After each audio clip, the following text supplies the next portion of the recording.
Project Veritas has confirmed what we already knew about Facebook, and really what we already knew about all of the major social media platforms, namely that they're controlling the flow of information for the sake of their own political and moral agendas. If you're not familiar with Project Veritas, they like to send people undercover to abortion clinics, news organizations, businesses, and so on to find out what's really going on.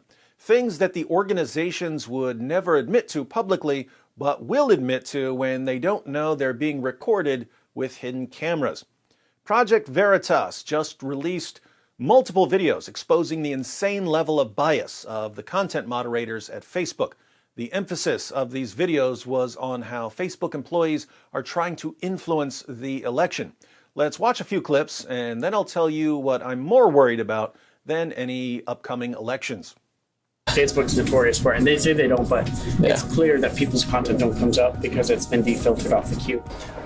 It's a very progressive company who's very anti-MAGA. If you see a conservative post, you just get rid of it, right? Right. I don't give a I'll delete it. You gotta do the Cheeto out of office. I'm thinking, delete like every Donald Trump post I see on the timeline. Oh, okay, I thought I was the only one. You think? Why not? See, this is a man thing. I thought I was the only one doing that, okay? You could blaspheme Jesus as much as you want on Facebook. But if you go against somebody that's wearing one of those Islamic hats and thinking that they're going to blow themselves up, well, that's hate speech. We bring the game to it could work on the left side. I assume your coworkers were deleting a lot of Trump. Nobody likes Trump on the National side. You told me that you just whack all the conservative posts and just gone, right? Yeah. No, honestly, like every time, like half the time when I delete people for like pro-Trump, I'm like, you should be on a watch list, dude. Yeah. How many of you are like take your own stance and say we're just deleting whatever all the Trump posts? There's only probably like 16 of us. And you guys you just delete everyone? Yeah. So 16 in the morning.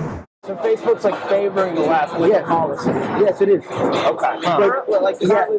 And people get banned and blocked. Project Veritas also interviewed some whistleblowers, people who worked as content moderators for Facebook, but decided to speak out about the political bias. As someone who was enforcing policy, I saw everybody around me, and I saw myself, and I did a little bit of comparing, and I thought, there really are not very many conservatives here. And because there are not very many conservatives, I really don't think there are very many people sticking up for the voice of conservatives. There's like 6 people who decide the policy for all of Facebook, and they all think the same. They're very like-minded. So, I mean, if you live in San Francisco, you're not going to find a sample population that's diverse in their political viewpoints. What percentage of the flagged posts in the civic harassment queue, as it's called, were Republican conservative? I saw a stark contrast between Republicans versus Democrats in that queue. I saw upwards of 75 to 80% of the posts in that queue were from Republican pages. At a company that handles the flow of conversations, basically a large portion of the discourse online. And we are essentially in charge of what gets said and what gets stifled. And we're deleting, on average, 300 posts, or actioning 300 posts a day. And so if you magnify that by however many content moderators there are on a global scale, that's a lot of stuff that's getting taken down. Well, it's very simple. You've got a formula. You've got a workplace full of mostly liberal-leaning Democrats, leftists, essentially, and they are being put in charge of moderating the entire public discourse. Our voices are in the hands of people who are almost entirely left-leaning and not right-leaning or otherwise unbiased. And in speaking with a lot of them, I found that they are not at all shy to exercise their political will. Imagine a woman who says that she would gladly kill the President of the United States to save the country, somehow being put in charge of what people are allowed to say on Facebook.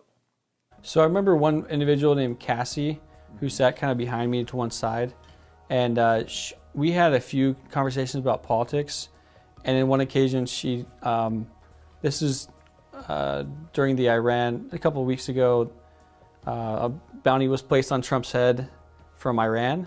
So they offered $80 million to anyone who would kill President Trump. And Cassie was talking about how she would accept that bounty and that it would be, it would be worth it. She's a content moderator? Yes. It's inhumane, but if it's gonna save the country, why not do it? I'm just saying, take him. Y'all can keep your 80 million, or you can give it to us and we can put it in our debt. Like, just you're saving the U.S. Like, come on. Yeah, that's it. They just want one person. Why not take one for the team? But Facebook can't admit its bias, so the company is forced to live a kind of double life, claiming to be neutral while guiding the course of humanity behind the scenes. We've seen plenty of statements from Mark Zuckerberg publicly about how they don't want to meddle in the election. They want to give everybody a free, a platform for everybody to speak freely. But we know that privately they have very different opinions, and we've seen that with the previous Facebook story that you guys published. And I had no doubt that what he said publicly is not what he means to do privately. Now, I don't say much about political parties or politicians until what they're doing crosses over into an area that I deal with on my channel, so there isn't really a situation where these content moderators would block my content for being pro this or that politician. And yet, I got so fed up with Facebook for blocking my content that I'm no longer on that platform, which brings me to my primary concern here.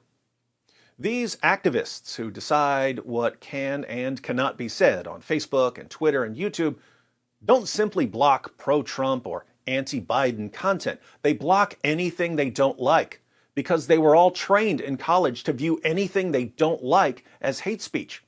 And all of the platforms encourage their content moderators to block hate speech. If you're posting anything remotely controversial, people flag your content. Everything I post is flagged by people who are trying to get my content blocked. That flagged content goes to the content moderators who are supposed to enforce the community guidelines. But the content moderators are activists who believe that for the good of humanity, they have to silence anyone they disagree with. Do you know who these activist content moderators remind me of? Recently, I made a video titled, "Why Some People Hate Cops, an Ex-Con Explains."